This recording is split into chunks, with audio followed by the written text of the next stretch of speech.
We're back, people. What is up?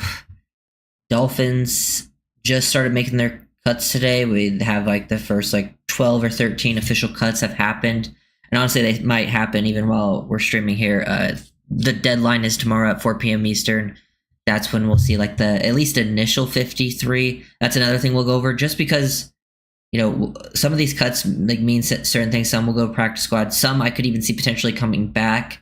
Some might be semi-surprises, but there hasn't been anything too crazy yet. It's outside of maybe two of them that are we're kind of 50-50 in my mind, at least with how the preseason was playing out. So those would be interesting players to discuss and go over. So let me check, see if anything else has been. Oops. Just deleted something on accident, but just want to make sure. But okay, so starting off, I think off the rip, the Dolphins, the first reported were the two running backs, actually. They were the first two of the big ones reported were the running backs, Mike Boone and Aaron Shamplin. Not surprising, in my opinion. I know maybe some people were surprised because of the running back injuries, at least from what I saw on Twitter. But you never needed to use a roster spot on a running back like that, in my opinion. You could have... I know they have their injuries right now, but I think they can easily elevate guys. Like, I could see Boone or Shamplin or potentially both ending up on the practice squad or just someone new and them elevating people. Like, those guys could end up seeing playing time because of the Jalen Wright injury. But with Achane expected to be back, with Jalen Wright still being like a 50-50, they didn't need to use a roster spot on a guy that they could easily get on the practice squad and elevate. So I think, those running back moves make sense, and it should at least open up now with your running back room being guaranteed, because the running back room is like the guaranteed one now, because they ain't cutting Gordon or Wright, obviously. And then those were the only guys that could have been cut. So now that leaves you the opportunity to keep an extra body at receiver, like we've discussed. So hopefully that's the direction they're heading in. We haven't seen too many moves at certain spots that have been interesting that I think are a little tougher for the Dolphins. But, yo, what's up, guys? But yeah, that was sort of how it started out. And then we got into Mike Hilton. So Mike Hilton is probably the biggest one because there's a few different things that this could mean. So one, it spells very good sign for Jason Marshall Jr. I posted the Jason Marshall film breakdown today that kind of worked out perfect timing. But Jason Marshall is going to be like that week one starting nickel. That's like the biggest takeaway from this. Shout out to him. Like, that's really impressive. Like, a position he hasn't really played, to kind of take it over that quickly and get that shot. I mean, good for him. I think one of the things the Mike Hilton thing could be is, I wouldn't be surprised if he's brought back, by the way, because with how veteran guaranteed money works, like his contract, if they sign him after week one, his contract is not guaranteed anymore. So that could be a reason they did cut him. Could potentially bring him back to the team or the practice squad later on. But serious, just from what we saw in preseason, clearly there was something going on. Like, he barely played snaps. We don't know the extent of it, but he's one of the guys I wouldn't be surprised if they brought him back or didn't bring him back. I do think he still has enough to play. I do like Mike Hilton. I do think he can still be somewhat impactful if he did have to play snaps for you. But something I was kind of pushing all offseason at the corner position was the youth movement.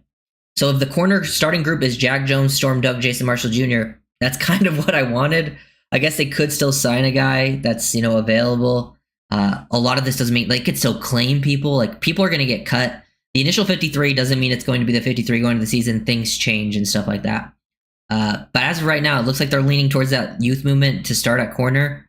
Them getting rid of Hilton gives a good sign. And Ethan Robinson also got cut today. That's not surprising.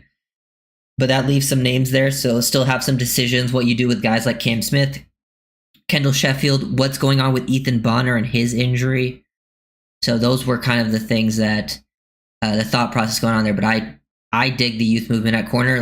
I think no matter what your corner room is, there's going to be guys that get beat. It's not going to be perfect. So I think for going the high upside youth movement, all the guys, Jack Jones, Storm Doug, Jason Marshall Jr., those are your three. Very athletic group, insanely athletic. And I think with, you have veteran presence at safety. You got veterans all across the defense. I mean, I'm not against that sort of thought process. Yeah, but I wouldn't be surprised to see Hilton come back. I think Needham is... Yeah, I'm not on the Nick Needham train either. I know a lot of people want Nick Needham back. I don't think... He hasn't played real snaps in 3 years. Even they bring him back, he clearly isn't a starter. Yeah, I mean, in their mind, he's not. But in my mind, I think Mike Hilton could still be a starter somewhere in the NFL. Like, I think he could be like a year one rental for someone. I would be surprised if he starts for some team at some point. And then, yeah. Well, I don't think Hilton can get claimed, W. I think he's a vested veteran because he was released, I believe. The guys that are getting like waived or cut are the players. Like Pharaoh Brown is released. I don't think there are people that can get. Those guys don't get claimed. I think they just become automatic free agents. But I don't know for sure. I'm pretty sure Hilton's just a free agent because he's been in the league for a long time now. Who do we get as a RB now? Achane hurt and Ollie is the only healthy running back. Does Bourne make the roster? Running back. Achane. Mike McDaniel says he expects Achane to be ready for week 1. And so, I mean, that should be good. Jalen Wright is still 50-50 for week 1. And then I wouldn't be surprised if they just go with the practice squad strategy at running back. You can elevate a guy up to 3 times. You know, I would rather just put some running backs on the practice squad. Now, if someone's available that they want to sign, someone gets cut that they want to claim, because I don't know if you guys saw, apparently it's rumored that, I don't think it's official yet, but it's rumored that Damian Martinez might get cut by the Seahawks. That could be a potential claim guy they go after. And does Bourne make the roster? Yeah. Bourne would surprise me if he didn't make it. That would be a surprising one. Yeah, the Hilton situation was handled weirdly. That's why I was like, kind of like, I just didn't know. Like initially I was like, oh, they're trying to just like, you know, slow play him. But then after a while, I'm like, I don't know what they're doing. Isaiah Johnson. Cam Akers got cut. Yeah, I mean, practice squad for him. I wouldn't claim him. Yeah, we'll get to Pharaoh Brown. So Pharaoh Brown, I did talk about it a little. I talked about it in some of the prior streams. That's the other one that is kind of surprising, right, on paper. It didn't necessarily it wasn't that surprising to me just based on preseason stuff. I still think Pharaoh Brown he's another one that I do think could potentially come back in some shape or form.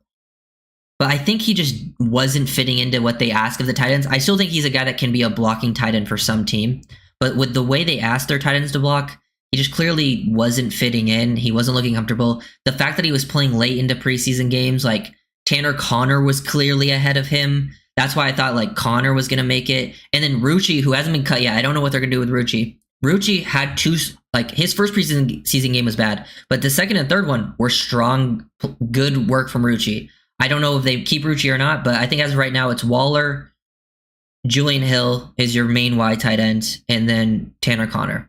And then I think tight end is also one of the positions they could claim. I don't know. I haven't seen anyone released yet that is like interesting to me at tight end, but I think that's a position that's still on the radar to be claimed. I just think he didn't fit in, I guess. Didn't work out. And I guess you're kind of hoping like Alec Ingold is also someone that can do some of the blocking at like a tight end, you know, fullback position if they need that. I think they just value Tanner Connor's speed and like the things they can use with him. Like I talked about in my Tanner Connor video, like I wouldn't be surprised if this is Connor's like season where he actually gets some production. Like he's not going to break out or anything, but I wouldn't be surprised if he actually gets some production. And like just his ability to like stay in the timing of the offense, spacing is very important. That speed does come into play even if he's not touching the ball. Plus he was also the guy that was doing the backup stuff to Alec Ingold. So yeah. Pretty interesting there. Those were like the two ones that were like those, like all the other cuts are like guys who were like gonna get cut. Those were guys who like could have made the team that just didn't.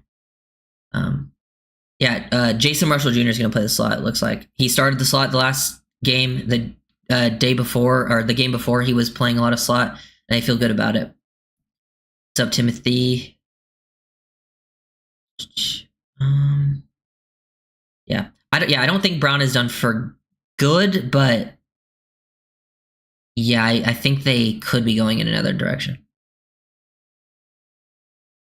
CB1's Marshall, Jones, Sheffield. Duck will be in over Sheffield. Yeah, Dwelly from San Francisco. I talked about him when he got released. I wouldn't be surprised if they preferred Ross Dwelly because he has a lot of experience within this system.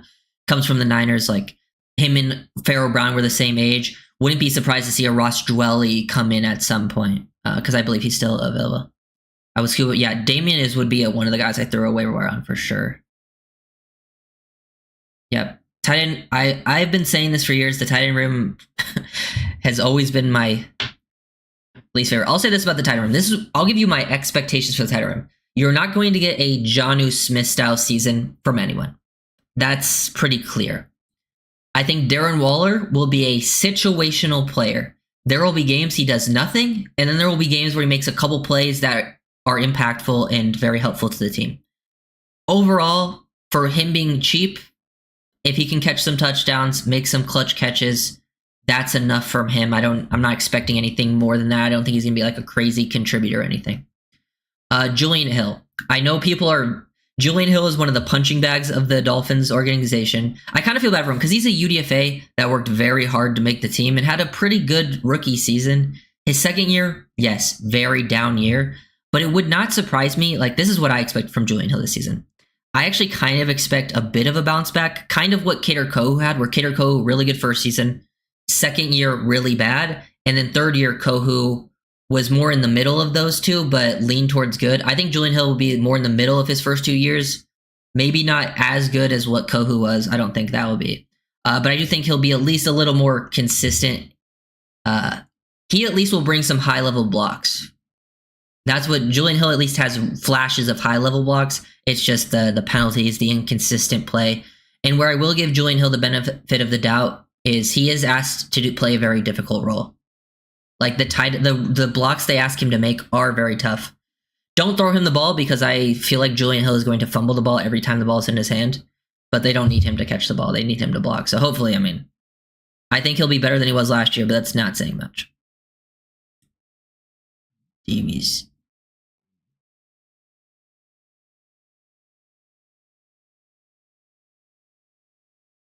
Cam Akers. I'd put him on the practice squad. Personally, I don't think they need to waste a roster spot on a running back unless it's someone that like someone like a Damian Martinez that I think it would be worth it to develop.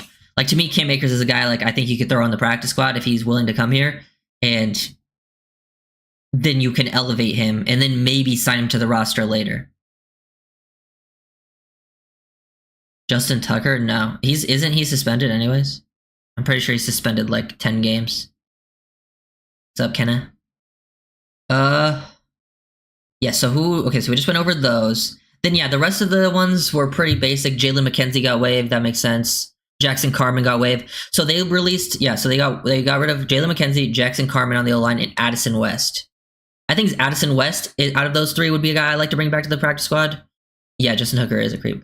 And then Addison West, hey, he was not going to make the team just due to that room. But shout out Addison West because I believe he had the most snaps in the preseason out of any O-lineman that didn't give up a pressure. So I would have liked to bring back Addison West as a practice squad guy. I think there's something potentially there with him. Practice squad center. Decent play out of the kid there, but that leaves the rest of the O-line. So they haven't released, at least unless it just happened. They have the O-line still on the roster are Josh Preby, Braden Daniels still here. Ryan Hayes hasn't been released yet. I imagine he will. I think Bayron Matos is still on the team, but he'll probably be that international practice squad or wave/injured. And then you still got guys O-line's hard to predict because I don't know what they're doing with Eichenberg and Meyer. I don't know how they're going to play with those two. I think they could just go on. They could be the two IR spots. That would not surprise me. I think Eichenberg will definitely be one of the IR spots because it seems like his is pretty long term. But yeah, those are the moves there happening right now at O-line. They released Ben Stilley. That one adds up. He didn't really do too much. He was someone who kind of had a chance at training camp, but didn't really do too much in the games. They also released Mason Brooks. He was, These are all, Cam Wolf, Adam Schefter, Barry Jackson, Omar, Aaron Wilson. These are the guys that had some of these reports. Ethan Robinson got waived, the UDFA. He's the one who had the interception in the preseason Week 2 game, the finale. He was someone I definitely expected to get cut because outside of that pick, he didn't really play that well.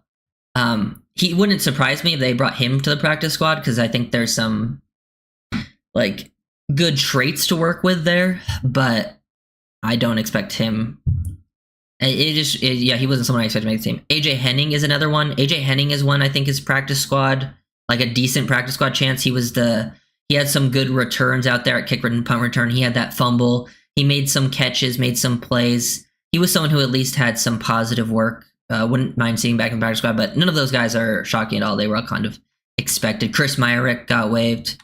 Those are kind of the initial cuts. Players I kind of am expecting to come up soon are. We can go. Let's see. Let's look at this.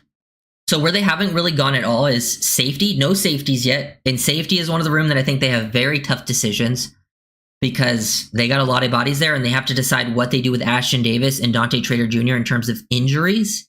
And do they want to risk potential? Because Trader, like, do they want to try to risk Trader and stash him somewhere? And I'm like, personally, I would not do that. I know John Saunders Jr. made some plays. He had the pick on Saturday. He's in potential to make the squad. There's still Patrick McMorris. I expect Jordan Colbert to get cut, but he could potentially go to practice squad. So difficult decisions in the safety room and then in the edge room as well. Like, who knows what they're going to do at the fifth edge spot? Could it be McClendon? Could it be Grayson Murphy? Do they go with one of the special teams guy and Quentin Bell, Cameron Good? Do they keep 6? Those are the tough spots. How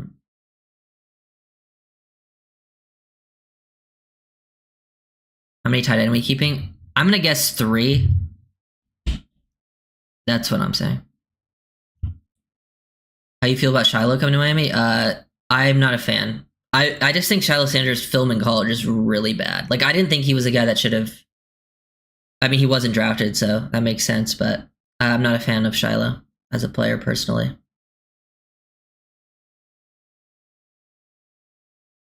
Have you heard about Jalen Wright having potentially I haven't heard anything about that.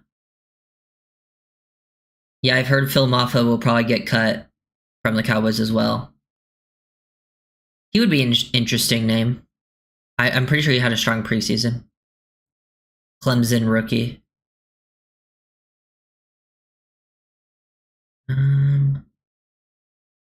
McMorris. Yeah, I mean, I don't know what you've heard, Jeb, or not. Yeah, I think Weiss. I think Weiss, Armstrong, Ezukanma, the 3 big receivers in the back of the roster. I think they should. I think just based on what it is, they're not making the team. I think those guys could be practice squad candidates. Whoever wants to stick around, I would like to keep Weiss and Armstrong personally. I think Ezukanma could still make some plays, but I think that time has passed and moved on. Hopefully, he can get a fresh start somewhere else and maybe step up. But the receiver room, to me, especially with them keeping the 3 running backs as of right now, it should be Waddle, Tyreek, Malik, Nick Westbrook-Akine, D. Eskridge, and Taz Washington. I think Eskridge and Washington just earned it, and I think they're the best players. And I think they could make some plays if you had I think this is some of the best depth you've had at receiver in a while. And that I feel pretty strong about that receiver room. I feel strong that it should be that. Will it be that? Who knows? I would lean towards yes, but you never know. You can never be 100%.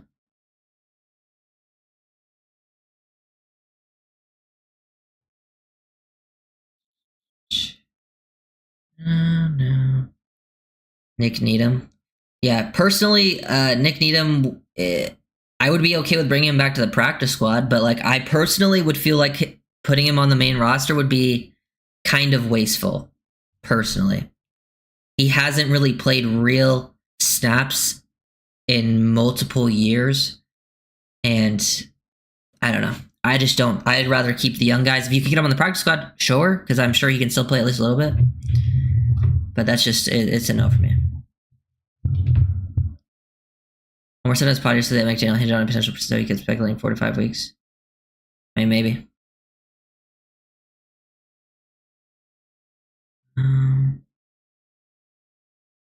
Problem is they are all little guys. Yeah, but they play with some toughness.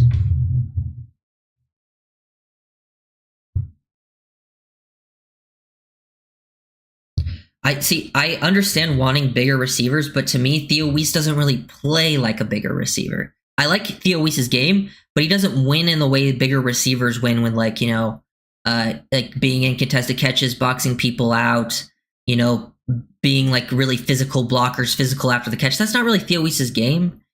So like for me, like I watched Eskridge, who's a smaller player, and Eskridge is like playing like his life depends on it, running into people, running people over, taking hits, making some tough catches.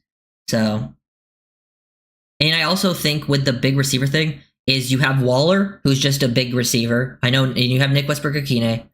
Waller's just a big receiver for you. And then if Tanner Connor's on the team, he's also basically just a big body receiver. Like he played receiver in college. So I think the tight end room is kind of, makes up for the lack of size in the receiver room. But who knows? Bring in Collins. Who, Leal? Yeah, I think there's a lot of nostalgia in these names, to be honest. Like Leal Collins hasn't played real snaps in a long time either. Like most of those guys, like if they're on the practice squad, sure. Like I don't mind keeping any of those guys on the practice squad, but like I think a lot of those guys would be kind of pointless on like to use a roster spot on. Like there's just more value, I think, to keep with other players. How many inside linebackers we keep? I imagine 4. I think it will be. To me, this is like the most obvious position group. It should be Jordan Brooks, Willie Gay, Tyrell Dodson, and KJ Britt.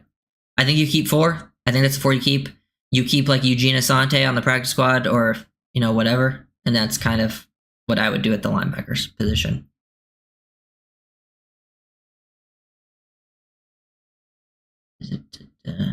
Christian Holmes the bomb. Appreciate the Hard Rock fan. Believes the Jaguars. Yeah. I've seen the Jaguars potential trade. I could see the Dolphins being involved in some trades. That's another thing. That's why you don't want to say like anything's final. Like if someone makes the initial 53, it could change in an instant with someone getting traded for, someone getting claimed, stuff like that. So, but as of right now, I think a lot of that stuff is stuck in. Let's see if anything else has happened while I've been live. I don't think so. Yeah, it looks like it's kind of slowly starting to slow down. I think the Dolphins made a lot of their easier decisions and now are, oh God, I'm still seeing people talk about Nick Needham. Like, shout out Nick Needham, had a good career. But like, I just personally know. A lot of Dolphins fans clamoring to bring Chris Brooks back. Okay, that's one I could get behind. I could actually get behind, like, that's a former Dolphin I could get behind using a roster spot on. Or even practice squad. I don't know if Chris Brooks is getting released, though. Like, I still feel like he's someone the Packers would keep. He was pretty valuable for them last year as a player, but. And he spoke to the Jalen Phillips trade target rumors. I would be very surprised if Jalen Phillips got traded. Like, I think the only way Jalen Phillips would get traded is like middle of the season and the Dolphins have kind of collapsed and they get like a really good offer.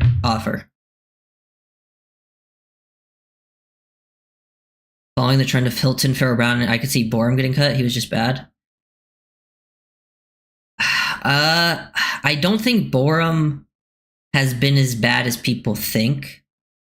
I think they intentionally put him in a tough position the last game of the preseason. I think they isolated him a lot, and I think in a regular game that wouldn't happen. I think McDaniel wanted to put him in tough spots. But, I mean, it wouldn't, and I don't think they can money-wise from, like, a guaranteed standpoint, and I don't think they can do it because of the tackle depth and because Austin Jackson's hurt. I don't think they cut Larry Borum.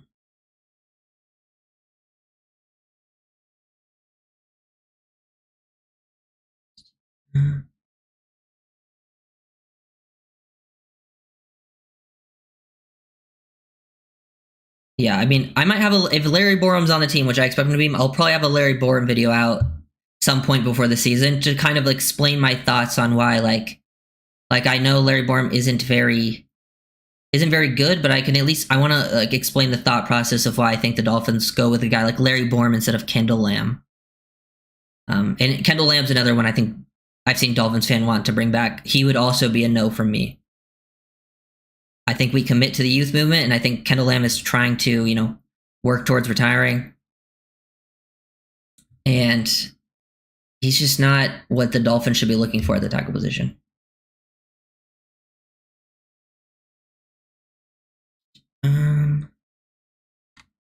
Yeah, let's see. Let me go through the roster. Anything else happen here? Yeah, so I think just the injured players, what do they do? I feel like, so we talked about this the other day. You get 2 IR spots. You can designate 2 players to the IR that can return. If you put more than 2, then those guys will be out for a season. They would have to start the year on the initial 53, but you can designate 2. So you have 2 players that are on the offensive line. You have Liam Eichenberg and Andrew Meyer, and I think the other 2 that it would be in consideration are Ashton Davis and Ethan Bonner, because those are like the 4 hurt guys that it seems like they can come back this season, and I feel like the Dolphins are kind of thinking of what to do with them. So we have to consider, like, what's, what their timeline is for those guys. I feel like Eichenberg sounds like he's pretty long, so I wouldn't be surprised if Liam is one of those IR spots. And then I wouldn't be surprised if then maybe either Bonner or Meyer, because if Ashton Davis is out of his boot, that could mean they want Ashton Davis back. Another thing they could do is say the other 2, like say they wanted to put all 4 on IR, they could put 2 on the initial IR and then have the other 2 make the initial 53 and then put them on IR after they make the initial 53. Then they can return as well. But if you want to designate them to return at some point, and then you can bring some people back that you had to cut. Akers. I mean, Akers isn't a bad shout. He's not a bad shout, but I think I would just, if you have to use a roster spot on him, I don't know if I want to do that. It just depends how bad Jalen Wright's injury is. Because Jalen Wright's another one. He's another one that could also be listed with that IR group. He could also go on IR because we don't know for sure what his injury is. It just sounds like it maybe wasn't as bad as some of the other guys. Oh, yeah, Eichenberg is on PUP, huh? So how does that work? I would have to look it up. Because if he doesn't, would that mean he's out for season, though, if he stays on PUP? I don't know.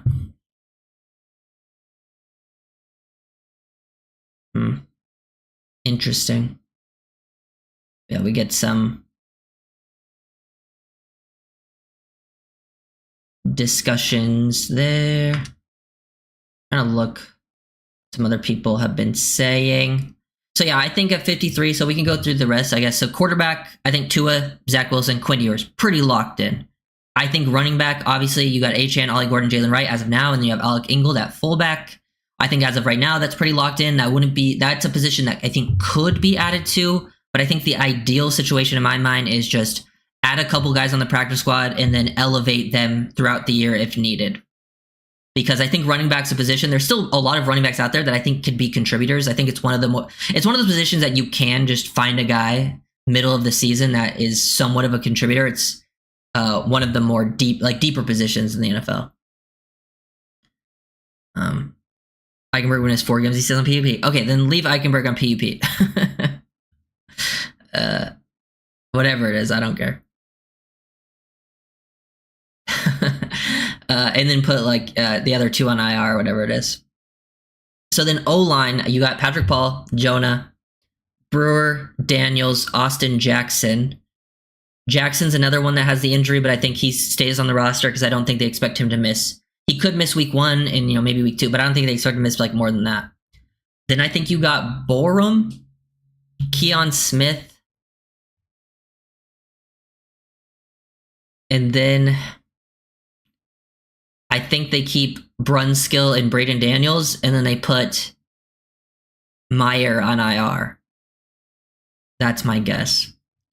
Tight end, I think they go Waller, Julian Hill, Tanner Connor. I think Hayden Rucci might just have to get, I think Rucci has a chance, but I think he ends up on the practice squad again, and wouldn't surprise me, though, at some point to, maybe Rucci wouldn't be surprised me if he got cut, and then he's one of the guys that maybe comes back after they do some roster maneuvering with, people on IR and stuff. That's just a guess based on numbers, it's just an educated guess. And then I think they keep 6 receivers, the ones we talked about earlier. Reek, Waddle, Malik, Nick Westbrook, Keeney, Taj Washington, D. Eskridge. I think that's, let's see, 7. I think I had 9 O-linemen, so 16, 3 tight ends, 19. Yes, that's 25. So 25 there. That's what you're looking for. They could also do the long snapper trick where they cut the long snapper and then bring him back later with, after they work people around.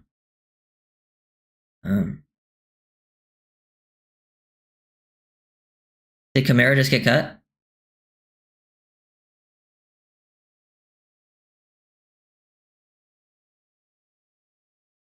I haven't seen it. I mean, he could have. I'm trying to look. I don't see Kamara's name anywhere. I guess you guys are just assuming he's getting cut, is what you're talking about?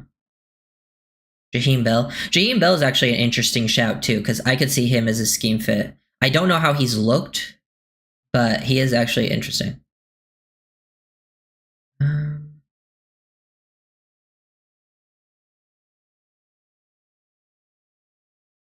Then, okay, so that's the offense. I think defense is what I'm guessing. I'm thinking D tackle is Sealer, Grant, Benito Jones, Jordan Phillips. Those are locked. And I think they go 5 D tackles, and I think they keep Zeke. I think they keep Zeke Biggers just based on what I've seen. It wouldn't surprise me if they kept 6 or if they kept maybe like a Butler or Dickerson.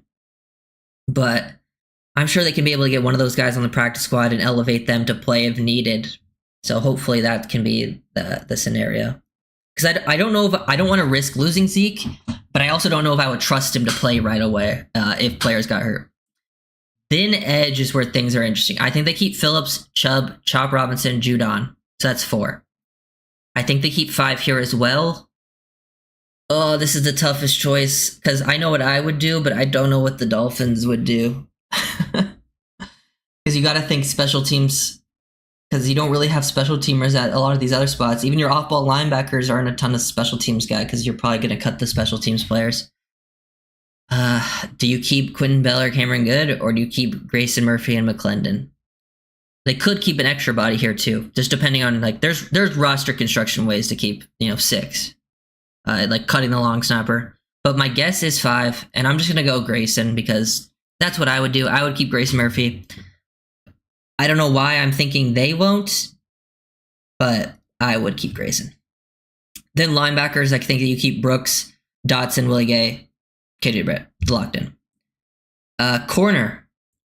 Corner's another one that's interesting. I don't know what they do with Bonner. It just depends on what they do with Bonner because that could change up a spot in here. But I would say Storm Duck, Jack Jones, Jason Marshall Jr. Those are 3. Then I'm gonna guess. Oof. Oh God. I gotta think. Hold on. I got 10, 14. So we can keep 11 DBs, right? That would be up to 25. We got 1, 2, 3, 4, 5, 6, 7, 8, 9. Okay, so let's go Jack Jones, Storm Doug, Jason Marshall Jr. I'm guessing they keep Cam Smith because he performed pretty well in the final 2 weeks. And then they probably keep Kendall Sheffield because they like him. That's 5. And then they probably keep a 6th guy. And I think the 6th will either be Bonner if he's healthy. And if they put Bonner on IR, I think it will be Isaiah Johnson. And then safety, I think they keep Minka, Melifonwu. Let's assume Ashton Davis is on the initial roster. Let's just assume that. Then let's go Elijah Campbell. Then 5th safety. Ethan Robinson already got cut, guys. But oh, you're asking. Okay, yeah. I think he could make the practice squad. I don't really have a strong opinion on it too much though. Safety is so tough because I just don't know what they're doing with Davis and Trader. Because if it was up to me, like say everyone was healthy, I'm keeping Melifonwu, Minka, Elijah Campbell, Ashton Davis, and Dante Trader. I think you got to risk Patrick McMorris and John Saunders Jr. to the practice squad. I would like to keep both of them. I would like to keep all of the young safeties. I think a lot of them have some good traits to work with. I just have really high hopes for Dante Trader, and I don't want to risk losing him. But if they do put Trader on like an IR or something, or an Ashton Davis, then you can keep one of the other young guys.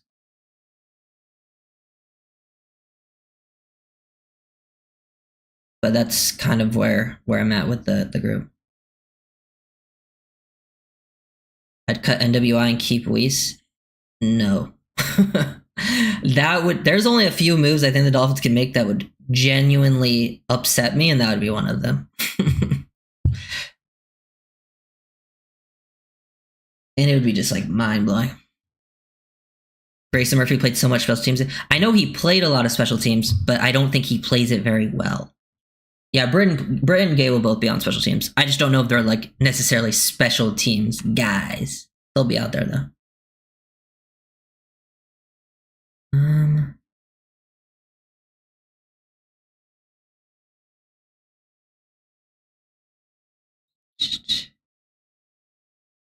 It's okay. Yeah, see, for me though, with the good versus Quentin Bell thing, because like if we're just gonna keep a guy for special teams, I would rather just keep Quentin Bell because I think Quentin Bell has also shown that he can at least play some rotational snaps for you at edge, more so than Good, in my opinion. Plus, Good is coming. Like Good didn't even play last season because of injury. So like I don't know, I would keep Quentin Bell over Good if they're going with the special teams direction. I would rather keep Quentin Bell.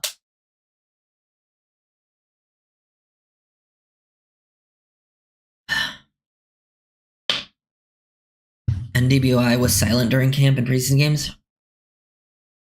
Well, I don't think he was silent during camp, but like people are failing to understand like with the receiver position and what they're going to be asked to do. It's not always about catching the football, especially with what NWI is going to do for this team.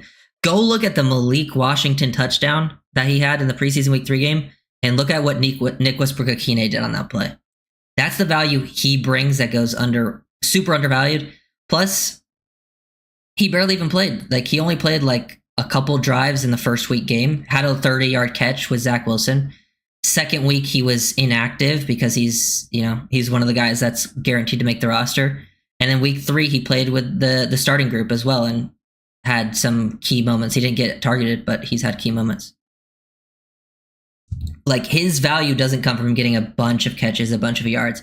He'll get his touchdowns. He'll have some catches here and there, but he's going to do the dirty work that none of the other receivers on the team can do, including Theo Weiss. And I like Weiss. I hope Weiss makes the practice squad, but Weiss doesn't have that type of like play strength and dog at him. Taj for me. I think Taj and Eskridge earned it for me. Hit the like button. Appreciate you, Hard Rock. Appreciate you. Hit the like button, comment, all that good stuff. Let's see if we can get an update of something happening while I'm alive. Nope, nothing. I knew it would stop right when I went live. But yeah, those are all the updates. Let's talk about the draft actually. Let's talk about the draft because obviously it's very early. You don't want to like say, man, this draft's amazing already when we haven't played a single regular season snap. But I will say this draft is looking very promising so far. The Dolphins desperately needed multiple starters out of this draft and like guys who would make an impact. Not necessarily all of them need to be starters, but as it looks right now, Kenneth Grant, starter, and looks to be pretty solid, like should make an impact pretty early. Jonah, a starter. He's going to have his struggles. Don't get me wrong. In preseason week 3, they helped him a lot with like how they helped him in pass pro with sliding protection and stuff. And I think he did a better job in the run game, which is a good sign. But I think Jonah is going to have his struggles, especially early in the season. But he's at least going to be a starter as a rookie. And I still think he'll do better than the guys last year at that position. Then you have guys like Jordan Phillips. Jordan Phillips is going to be I think, solid rotational player for you right away. Like he's going to play pretty quickly. Not going to play a ton of snaps right away, but he's going to play pretty quickly and do his role well, which is huge. And then probably the biggest surprise is Jason Russell Jr. being like a starter week 1 and in the nickel specifically. It doesn't surprise me that he, like just with the corner room, it's not surprising that like he would see early playing time because that room was such a toss up and he had he had a lot of talent and athletic ability. And I think the one thing that gave me some hope with Jason Russell Jr. was the East-West Shrine and like how they talked about him and like how he interviewed really well. And usually guys that like have that athletic profile and clearly are bought in can like just have a higher chance of making it. And it's nice to see that it's happening this early because he's already at the top of the nickel spot. Then you have Dante Trader Jr., who I'm still a big fan of. And I think Trader can be a player. I really do still believe heavily in Trader. Obviously, like, we haven't even played a regular season snap. Like, you can't count out any of the people or count on any of them either. But he's kind of got held back by injuries, unfortunately for him. But I do see, I still see potential out of him too. Ollie Gordon, as a 6th-round rookie, has been playing great in the preseason, and with the Jalen Wright injury, is going to have, and with just how he's played, he's going to have a very real shot to see like playing time instantly. And then you got Quint Ewers and Zeke Biggers, who I think showed enough to like prove that they belong. Probably, you won't see playing time from them unless there's injuries, but for 7th-round picks, like, they're looking like solid value picks so far. McMorris sucks. I disagree. I don't think he sucks. But I do think he is on the outside right now.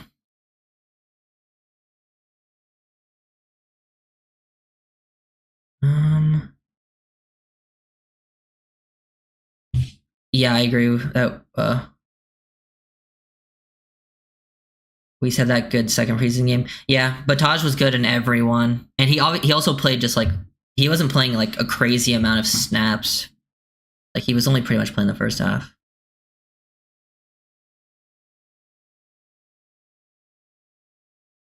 I don't think Morris is bad per se, but he's regressed. Yeah, he definitely didn't have as strong as preseason for sure. But he is a 6th-round pick. Like, to me, if a 6th-round pick is like on your team or, on the practice squad, it's not necessary. And it's year 2. I wouldn't count him as a miss, At least not at this point. You think Cam Smith makes the team? Probably. I'll say this about Cam Smith. I know he was rated very highly from PFF, and I think he played good. I would say most of his plays were neutral. Like, if you graded a scale of plays from like negative to neutral, where it's just like, it's one of those plays where you're not involved. It's a run to the other side of the field, or it's a throw, it's a pass, but it's not one where you necessarily get to show off your skill set. Those are neutral. And then you have the positives. I would say he made 3 positive plays on defense. Negative plays, I actually don't remember him making any like true negative plays on defense. I think there was some special teams plays where like I think he needs to pick up his effort. But like on defense, I don't remember any off the top of my head. I would say most of it was just neutral though. That's why I think it's kind of hard to grade, because he just wasn't involved or like nothing really came his way, or like even on the plays he wasn't involved, there wasn't like anything to break down. You couldn't see his athleticism because he wasn't like in man-to-man on those plays. You don't get to see him match up on a play he's not targeted. So he was a weird player to grade, but I think talent-wise, Cam Smith definitely is one of your corners who should make the team. I think it's just, do they feel he's bought in behind the scenes? Is he, has he matured? Is he bought in? If that's the case, then hell yeah, let him make the team. I do believe on giving players 3 years. This is his 3rd year. So if he is bought in and he's showing that stuff behind the scene, then yeah, give him that chance and see what happens.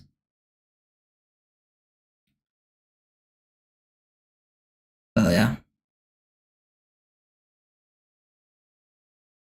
Chubb, Sealer, Grant, Robinson who? Chop. Oh yeah, sorry. Dude, I didn't even think of it as Chop because I'm so used to everyone just calling him Chop.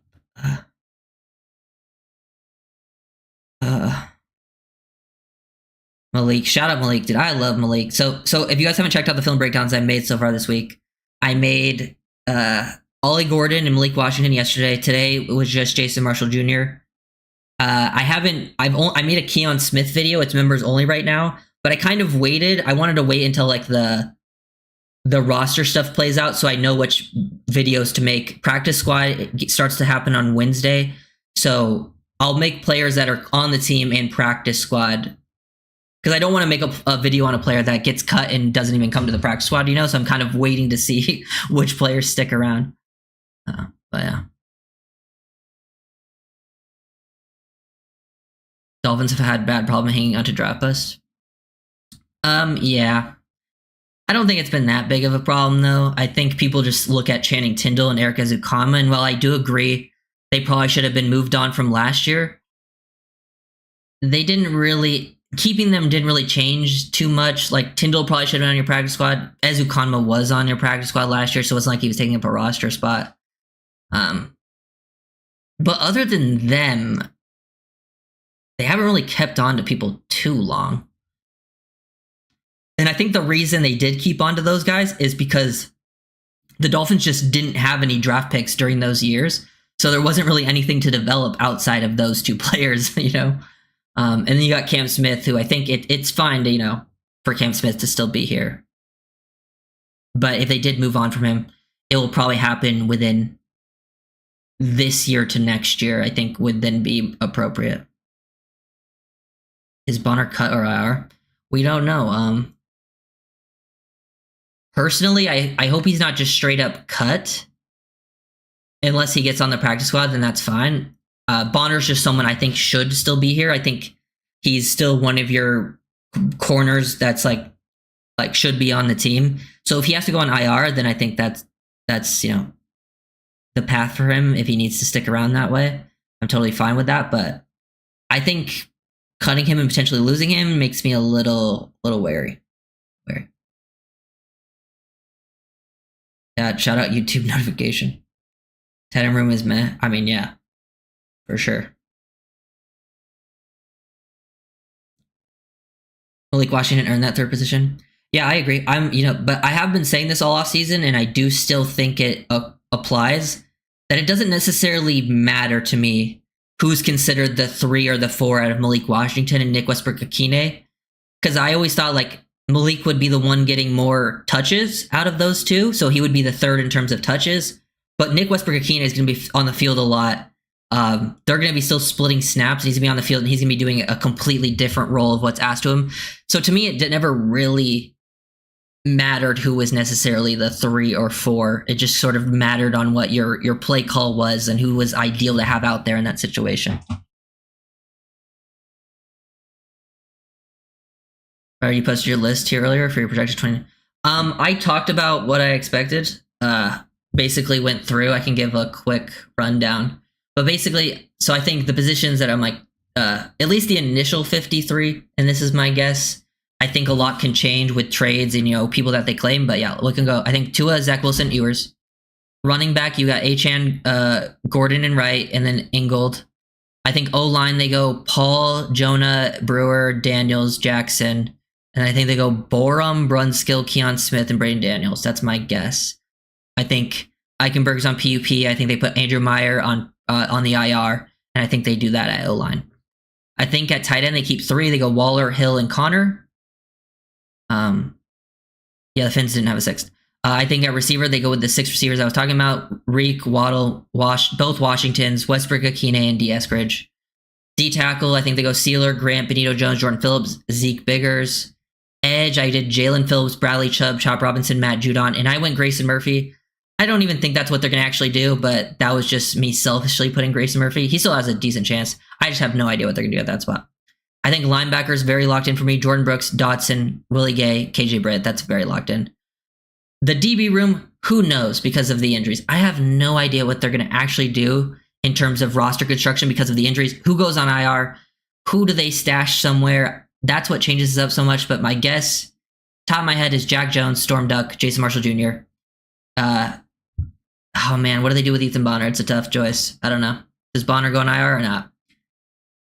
Let's just say Bonner goes on IR and they go Cam Smith, Kendall Sheffield, Isaiah Johnson. 6. And then safety, they go Minka, Melifonwu, Ashton Davis, Elijah Campbell, and then Dante Trader. And then maybe with Ashton Davis, he could then go on IR after the fact, and then they bring someone like a John Saunders Jr., Patrick Morris on the squad. And then 3 special teams players. They could also just cut the long snapper and then keep an extra DB if they wanted, or keep an extra edge or something like that. And then like just elevate the long snapper. And then, you know, once someone gets injured, you move people around. It allows you to keep extra spots, things like that. That's like my basic guess for it.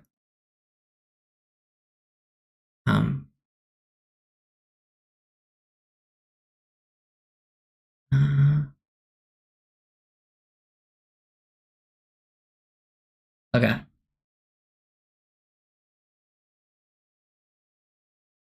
And just sign Asante Samuel Jr. I mean, I'm not against Samuel Jr. I think signing Rasul Douglas is basically pointless, to be honest, but that's just my opinion. I'd rather roll with young guys personally. I don't think Rasul changes that much. but that's where I'm at.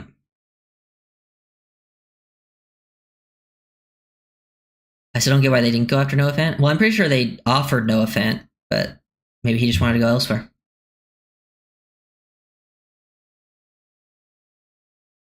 I've seen too many projections that have Brunskill getting cut. I mean, it's not impossible. I don't think Brunskill's a lock. I think it kind of depends on what's up with Andrew Meyer.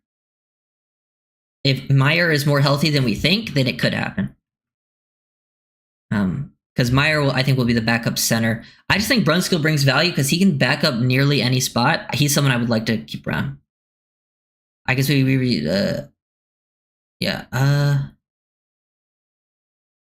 on Najee, I'm not a Najee Harris fan, to be honest.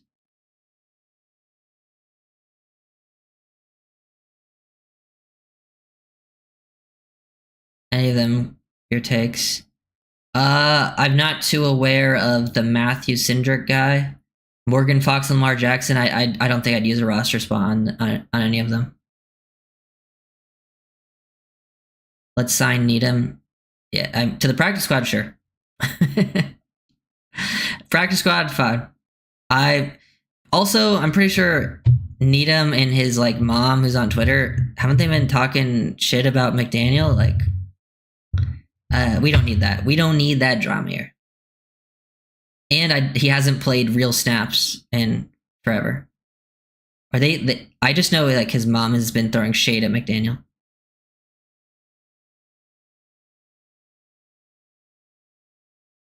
And like I said, let's roll with the youngins. Because at least I think with Storm Duck, Jack Jones, Jason Russell Jr., if those are your starting three, at least those guys are super athletic and have there's like at least some upside in development that could be had there. And I just think like swapping one of them out for like a Rasul Douglas doesn't really change the outlook of that corner room. So I might as well just keep the young guys and see if they can develop, get better. Young guys that are bought in too, because we need guys here that are bought in. So many times we sign these veterans who are older towards the end of their career, sign 1 year, and it just doesn't feel like they care.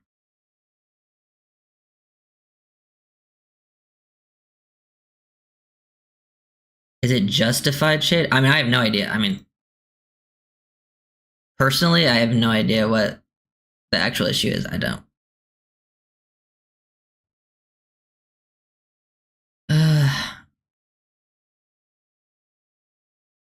Jair, yeah. Jair was another one that I wasn't interested in because of the price, him also I don't think being the same player he used to be, and he isn't he injured with Baltimore? Like we were worried about his injury and he's injured in Baltimore. But did you hear why the Fins decided they didn't price a little too high? Well, the Dolphins didn't have a straight up 6th round pick. I'm sure if they offered a 6 straight up, I'm guessing Washington would have traded with the Dolphins straight up for a 6th over San Francisco because maybe they think the Dolphins would be worse or the Dolphins are in the AFC. But also, isn't the Washington Commanders GM from like he was with the Niners? Like that's where he came from. Maybe he just wanted to do a deal with his old buddies over there. So who knows what the Dolphins offered? I know the Dolphins offered something. I don't know what they exactly offered, but I'm imagining it was probably pretty close, and they just decided to go with the Niners.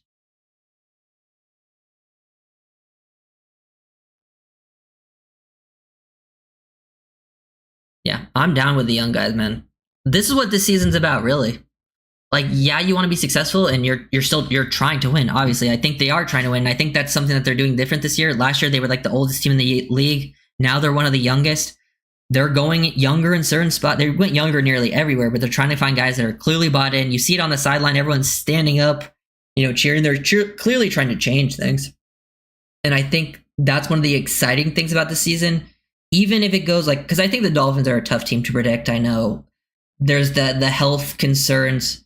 But I think one of the most exciting things about the season for me is win or lose, you're playing a lot of young guys that will be potential players for you in the future, and you want to see where they end up. So that will be one of the most exciting parts of the year for me is watching film on them, see how they can evolve and stuff like that. Washington extended Terry. Good for Terry McLaurin. McLaurin was one of my favorite draft prospects ever. Shout out to him.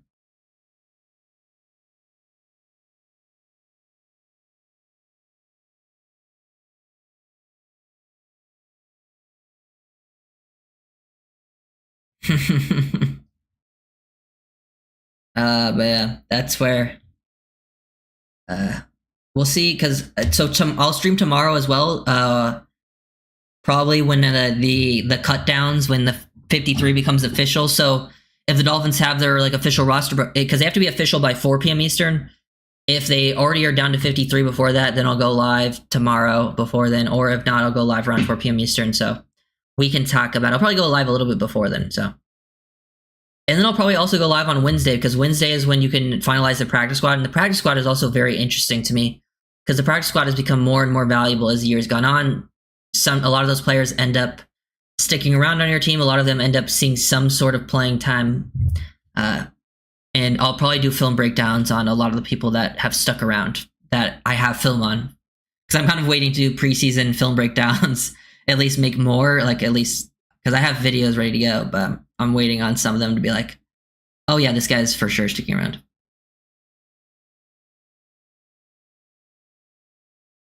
Amon-Ra St. Brown made our CVs look silly. He ain't even top 10 in wide receivers, so the secondary is cooked. We don't add a legitimate guy. Okay, what legitimate guy could they add that Amon-Ra St. Brown wouldn't make look silly? And I would also say he is top 10. There's a lot of good receivers though, so I mean, I don't really care we have him ranked. But like, which corner could we add that would, like, realistically, like, I agree that if the Dolphins could have upgraded the corner room earlier, then yeah, I would have been down for it. But clearly that was not their game plan. They didn't want to sacrifice at other spots, so they went into this strategy. But with where you are right now, this is what I would do. I would stick with the young guys. If you add Asante Samuel Jr., I wouldn't be mad. But like, realistically, all of those guys are getting cooked by Amon-Ra St. Brown.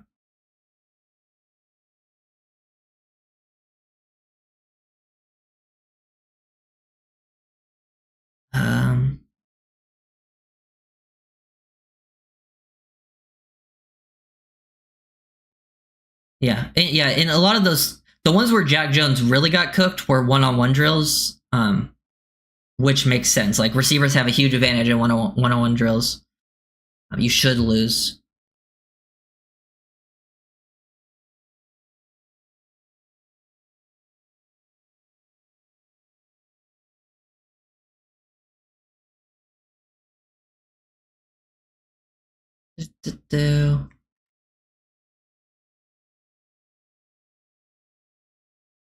Realistically, we could go after McDuffie.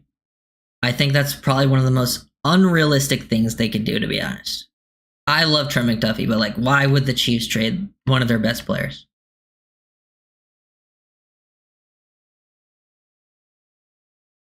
Sign Needham, Lamb, and Tola Feely? No thanks.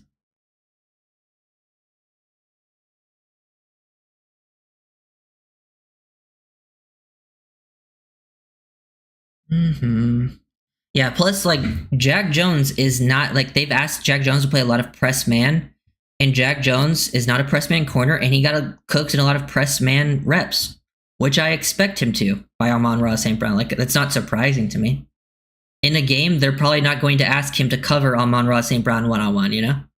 They also wouldn't ask Asante Samuel Jr. to cover him one-on-one, or Rasul Douglas if they brought him in, or Stephon Gilmore, because if they did, those guys would also have a big, big problem.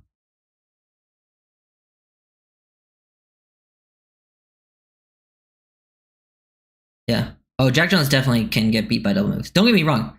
These guys are going to give up some catches.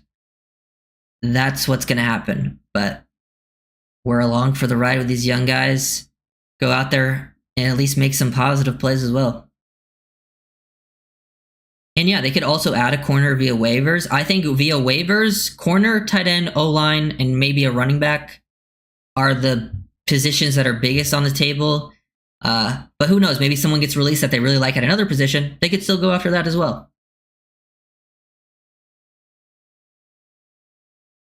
What about Jeff Wilson on the practice squad? Practice squad, I'm fine with whatever running back they want to put, to be honest, on the practice squad.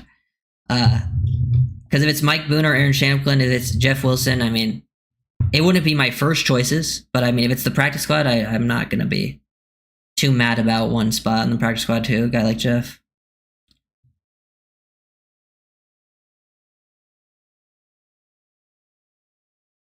Yeah, I agree. That's where I think Jack Jones brings most value is the ball hawking space. He will definitely get beat and give up some big plays, but I think one area he definitely will also in the last two preseason games. Now he is going against threes a lot of the time, but he at least showed improvement and was better.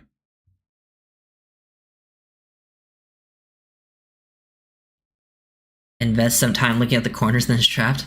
Well, the corners I know there's Avion Terrell. His brother is the corner for the Falcons. AJ Terrell from Clemson, very good player. Jermon McCoy, I've watched him live. The Tennessee corner, I've watched him live a lot of times. He's very good, and there's a lot of more names, but those are two guys I'm very aware of. Probably get into the draft at some point during the regular season. Feeds cooked, you're back. Oh, I didn't see anything.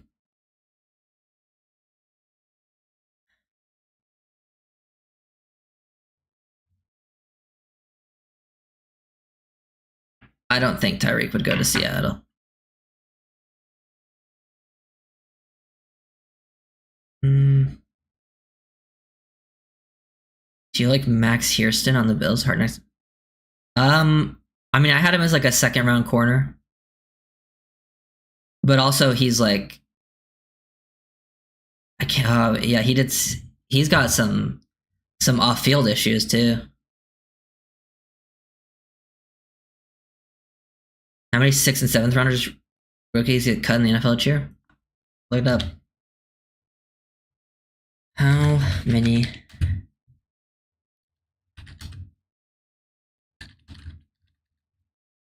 rookies get cut NFL per year? Let's see what they have to say.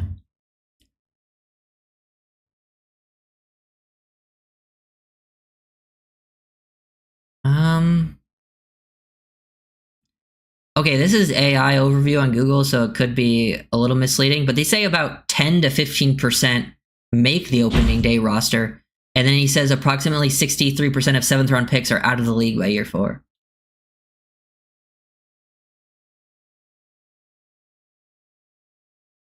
Yeah, just based on the math, that makes sense.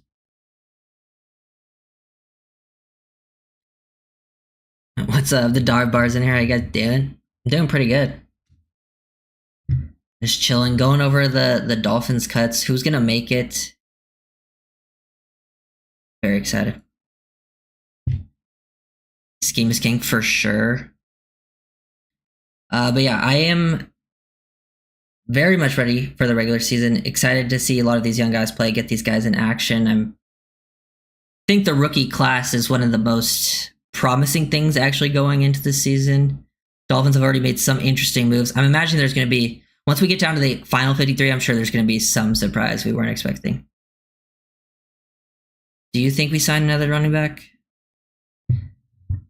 To the initial 53, my guess would be no, but I don't think it's impossible. Javon Revel had a setback. I mean, if he had a setback, I'm imagining you don't want to risk trading for him, you know? I do like Revel, but I just don't know if they're going to be involved with that.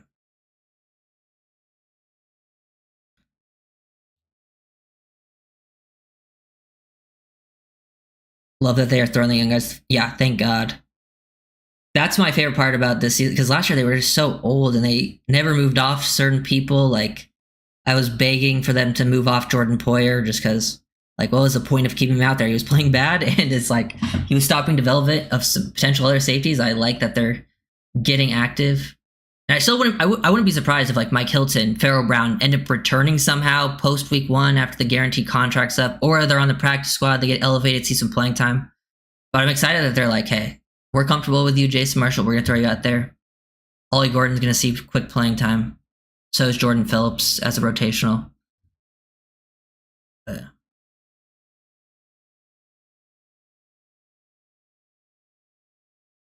Your twin brother's a diehard Bills fan? Twin? That's crazy. That's funny.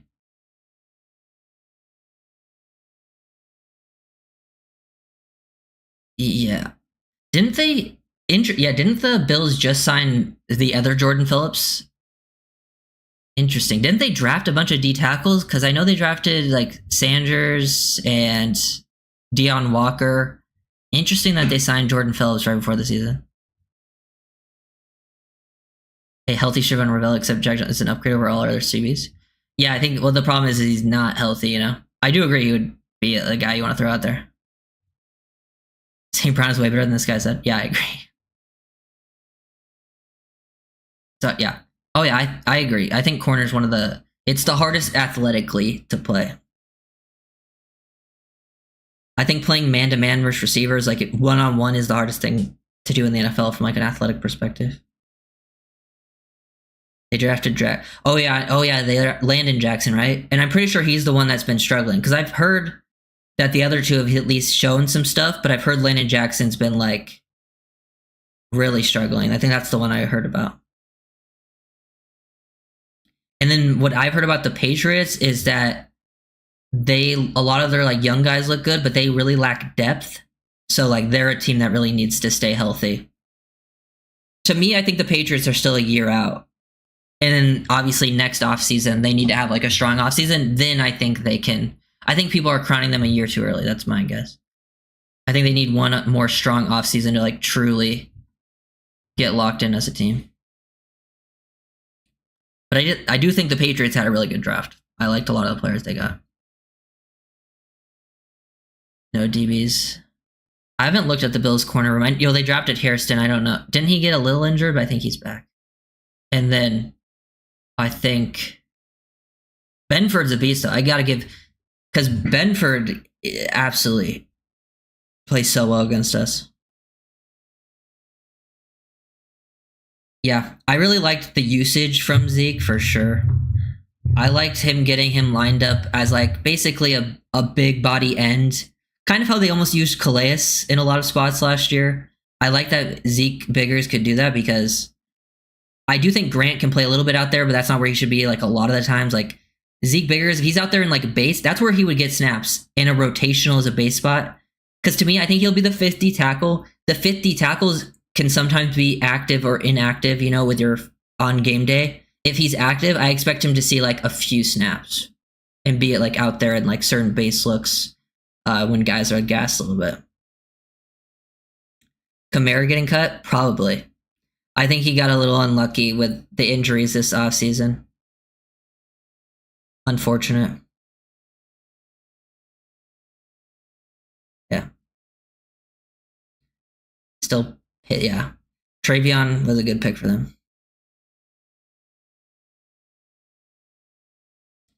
Yeah.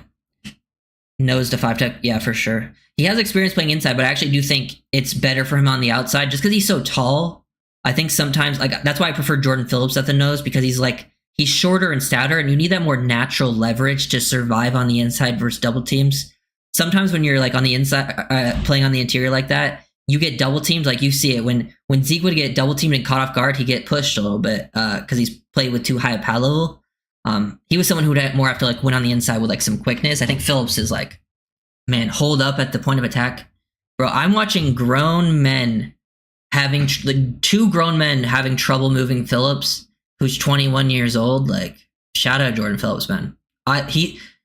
Jordan Phillips is my favorite pick that we made. Damn. I've seen a lot of fans saying not only Ollie Gordon should be RB2, but he should be RB1.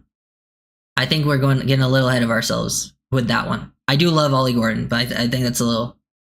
And to me, it's not necessarily about who's RB1, who's RB2. Like, even if Ollie Gordon was like the guy getting the in between the carries touches, I think Achane is still going to be the guy that they get the most touches because of that explosive potential, the receiving ability. But I do like the idea of somewhat limiting Achane's touches just to keep him healthy and fresh. But like, we don't need to talk about him being not the starter, You see Britt making it? Yeah. I think he definitely should. Not to mention batted balls for Zeke and his size. Oh yeah, for sure. That's another area. I think one of the reasons he might have like the edge over the other guys making the team, not just because he was a draft pick, but also the blocked kick potential. Because sometimes those guys that just make the end of the roster are just special teams guys. And having at least somewhat of a special team advantage from a D tackle, because usually D tackles aren't giving you, you're not really considering that position for special teams guys, but if he can block a kick, even just one, that could be a huge difference. I think people are forgetting how deadly Agent. Oh, yeah. Yeah, well, there's always recency bias. I get it, You want the next big thing. But I mean, I still have faith in all of the backs. Achane's one of my favorite players on the team. I think Ollie's showing a lot. Now I'm excited to see him versus, better opponents. Don't want to crown him too early, but I think he's at least going to bring value right away as a short yardage back, which is really valuable for Miami because they were the worst team in the league at that last year. And I think if Jalen Wright gets healthy and gets better opportunities, he'll do better than people are thinking. But yeah, I just like a lot of our rooms, a lot of the young rooms.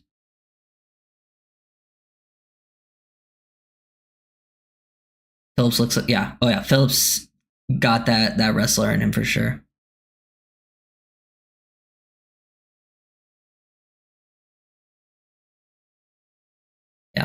Yeah, people should realistically, people should temper their expectations a little bit for Ollie.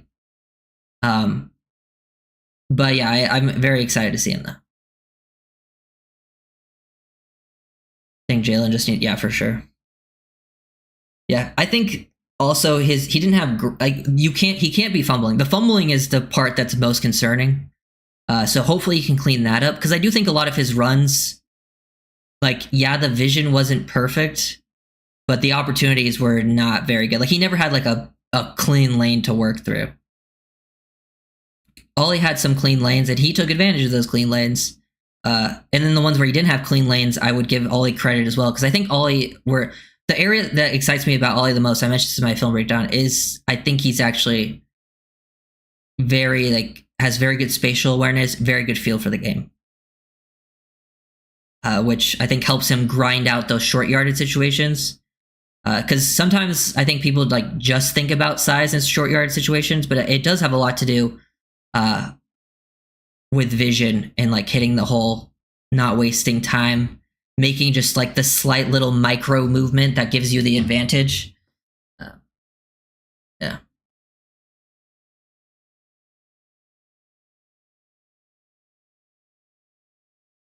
Calling Jalen Wright a bust is crazy. It's way too early for that. He's played 1 year, and he's hurt right now. Excited Fish what? Yeah, big fan. Yeah, I think that can play it. Yeah, because I do think that has been a part of Jalen Wright is athletically he fits the scheme, but he never ran. I don't think he ran a single rep of outside zone at Tennessee, which does, I think, slow him down. But there's clearly traits to work with there. He has some crazy athletic traits, with his transitional ability and some of the cuts that he makes, and he runs hard. When he sees it, he can run hard. He runs hard. He can play physical. But it's just way too early to call someone a bust that's played 1 year. And it wasn't his first year was all that bad. He had that Patriots game, he played really good. Outside of that, it wasn't as good, but the whole running game was bad.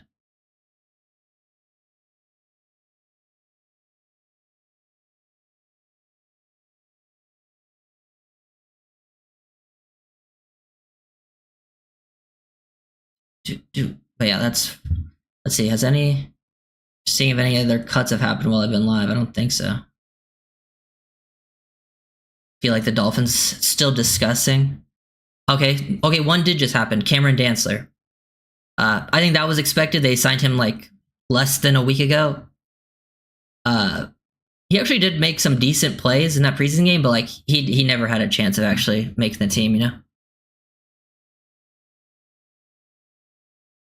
But yeah. Nothing too crazy there, just another one.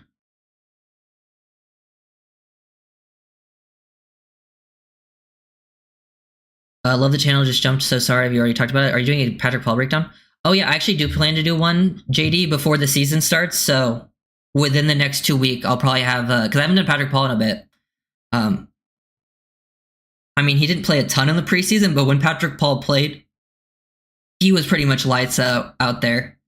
I have pretty high expectations for Paul. I think he's going to play better than people have expected, and definitely play better than I think pretty much everyone expected from when he was drafted. So shout out Patrick Paul, man. I mean, clearly has all the athletic and physical tools. And sometimes with those guys, when you're from the outside, it's tough to say, like, will they actually put it together? Because you don't know these people, and that's why sometimes teams take those risks, because they get to meet them or talk with them, and they know, like, hey, we think this guy's going to be bought it. And clearly, Patrick Paul is putting the work to actually get better. So shout out Patrick Paul. And hopefully it translates to this regular season, which I think it will to at least some extent.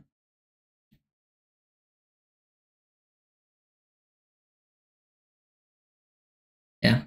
Dantzler could be like a practice squad option. Wouldn't surprise me. Does Ethan Bonner make the team? I think if Ethan Bonner didn't get injured, I would say yes for sure. I just don't know what they're going to do with his injury, because there's a lot of different ways they can, maneuver people with the 2 people going on IR. They could let him make the team initially and then put him as another IR spot, designated return after the fact. Or they could try to risk it. I just don't know if Bonner's one I want to risk. But I guess maybe they feel comfortable no one will pick him up because he is banged up. So it just depends on what their thought process is. Because in my opinion, Bonner is one of the, like, he's deserving of one of the roster spots in this corner room.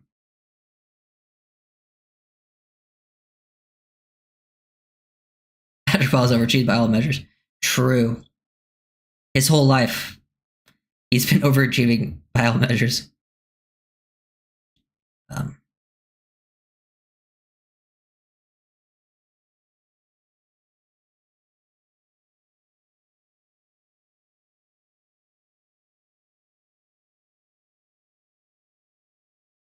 Maybe a fresh team. It's been 1 year.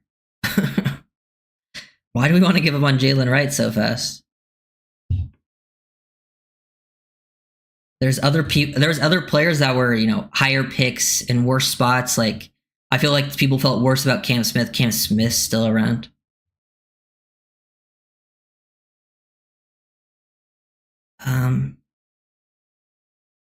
Yeah, health will play a big factor into the season. To me, it's about which units stay healthy, because I think there's units that you could potentially afford some injuries and still be like competitive enough. But there's units that I think if you suffer injuries that, like, then the season will be very tough to overcome, specifically in the trenches on both sides of the ball. And then obviously quarterback, I mean, goes without saying. But yeah. Patrick Paul and Jonah are going to be nice combo running outside zone. Yeah, I'm very excited to see them work together. Jonah needs work as well, just like Paul did last year. But the physical and athletic capabilities of that side is going to be very exciting to watch, especially once they get out in space. If they can get some of the technical game down, man, whew.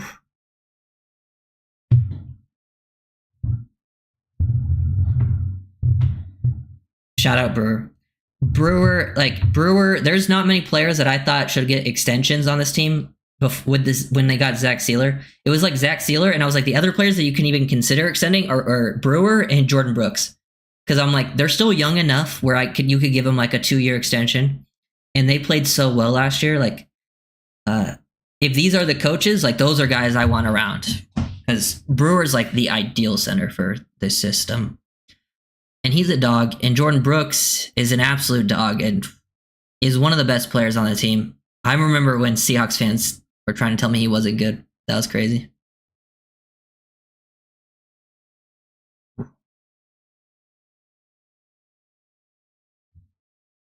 Currently your favorite player? Respect it. I'm a big fan of Brooks.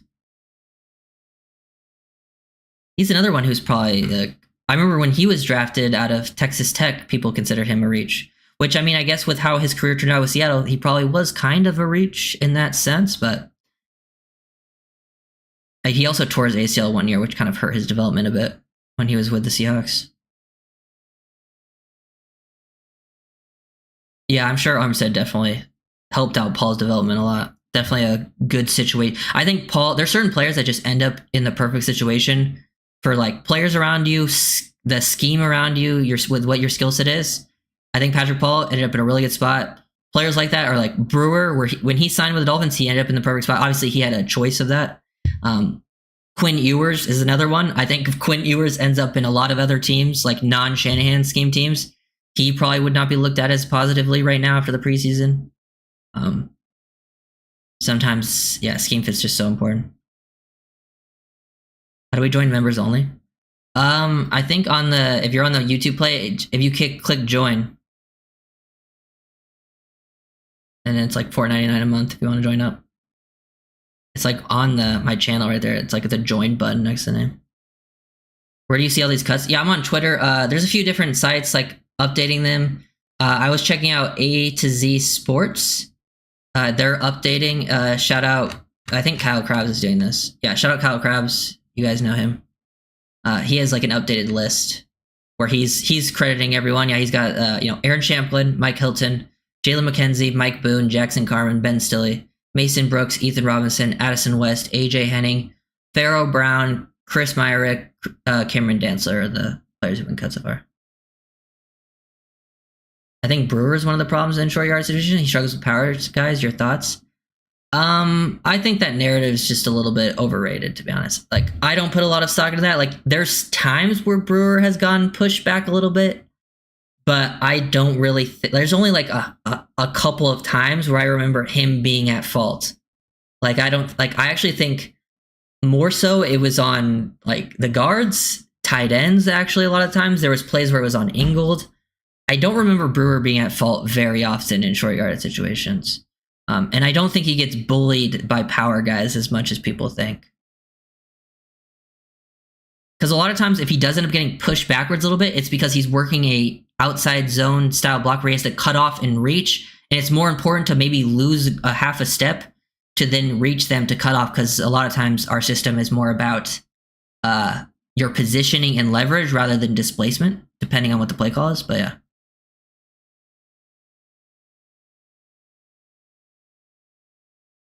Intro roll. Yeah, I think I actually read that article there. I feel like I've read that.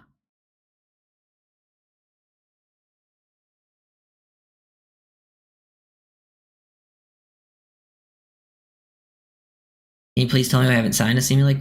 Well, I'm pretty sure from what I've heard people talk about Gilmore that are tapped into the surroundings, and apparently specifically Gilmore is not what he used to be.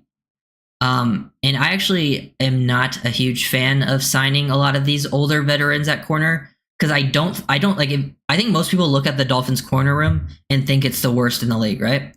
I think if you sign like a Rasul Douglas or a Stephon Gilmore and you put it in that corner room, everyone's still going to look at that room as if it's the worst in the league. So for me, my perspective, I'm thinking play the young guys, these guys that are hungry, very athletic, which you have to be super athletic to play corner in the NFL. These guys are bought in, and this is also about the future. And I think you got to see what you have out of that young group, because if you can get some of those guys to step up, it's huge, not just for, the immediate like present. It also helps out a lot from a future perspective.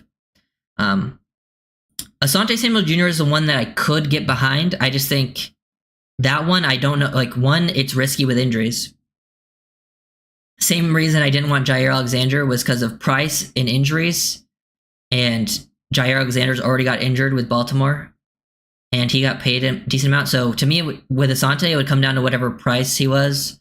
If you got him on like an incentives-based deal, I could get behind that. Like similarly what you got Judon on, because Judon's getting paid very little, but he's getting incentives up to like $6 million.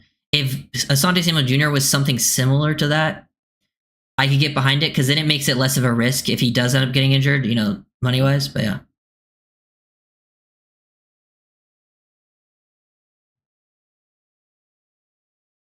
But yeah. Yeah, but what if they suck? Why not get someone proven?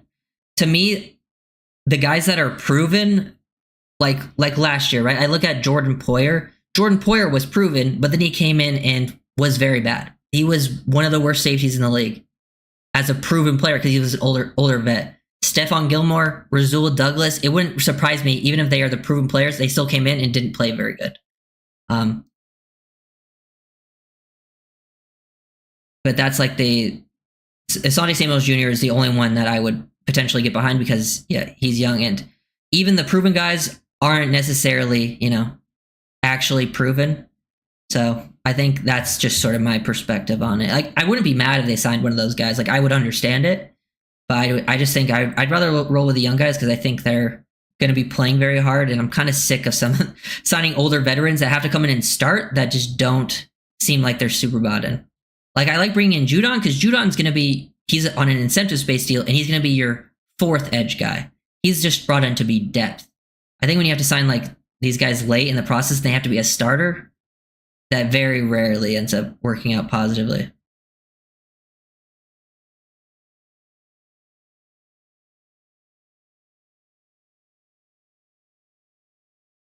Do you like CB's vision where you go from stud to super wash super quick? That is something that can happen. A lot of those things can happen on a dime. Corner's just also a position where there's a lot of variance, and like you can go see from players who are like, they're not even necessarily washed, but they just have bad seasons because, or they'll go from bad season to good season. Because you'll see a corner who'll get beat a lot, but if you watch them in coverage, they're actually in good position. They're just like not finishing. They get a little unlucky, and then the next season it's like, oh, they bounced back because they actually started finishing. They were in the right spot. The throws weren't, it also relies a little bit on what the offense is doing. Because sometimes, QB makes a great throw against you. They miss that throw against another corner. A receiver makes a crazy catch. They don't make that catch against the other guy.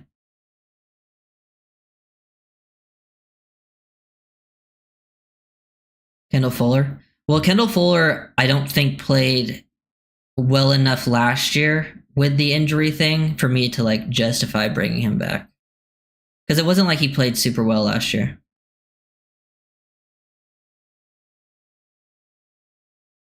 When he did play, he was like probably average at best. I would probably say below average.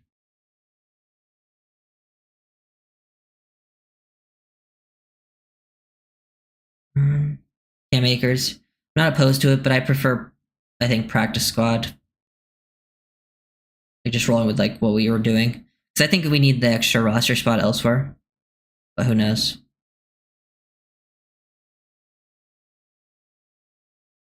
Just traded Jamar Chase and Lamar for H&B Bijan Mahomes and Golden.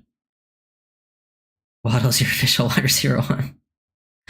I have Waddle in fantasy too, but he's actually like officially my wide receiver like 3 or 4.